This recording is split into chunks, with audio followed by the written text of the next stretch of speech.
Well, the book of James, and you notice I always keep going back to that because James is most reflective of two things.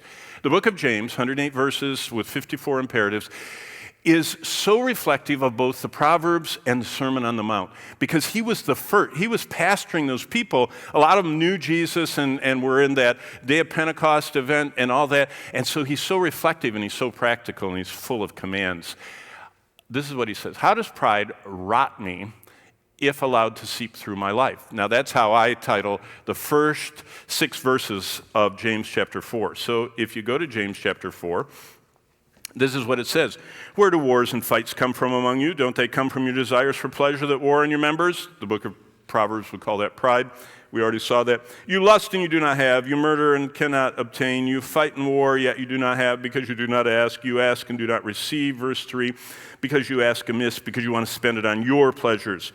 Adulterers and adulteresses, do you not know that friendship with the world is enmity with God? Whoever therefore wants to be a friend of the world makes himself an enemy of God.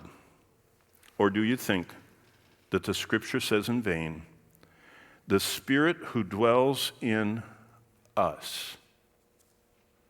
Now there's the answer to the question so many people ask. They say he can't possibly be talking to Christians. Or do you think the scripture says in vain, the Spirit who dwells in us yearns jealously? What is he talking about? He's talking about how horrible it is when Christians act like unbelievers and how it grieves and quenches. Greek word sabeomai. The Spirit of God is quenched. Kind of like that plane, that crashed in Toronto and flipped over and then burst into flames.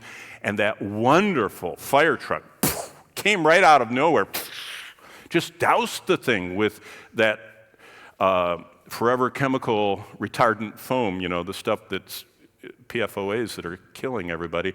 But it works on fire. It hurts the human body. So if we don't douse pride in our lives, what happens? What does pride do? Well, James says pride will poison your relationships. As a believer, you won't be able to get close to people. You won't have that accountable relationship. You won't have anybody exhorting you, and so much the more as you see that day approaching. It'll pollute your life.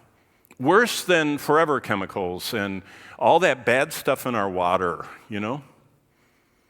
Pride produces anxiety in my life.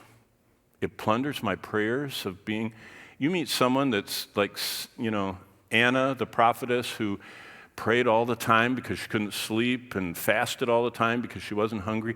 And you say, I don't understand that. That's because your prayers are plundered. You don't have that relationship with the Lord that makes prayer so sweet. Pride provokes God's enmity. Whoever's a friend of the world produces God as their enemy. It provokes God to be their enemy.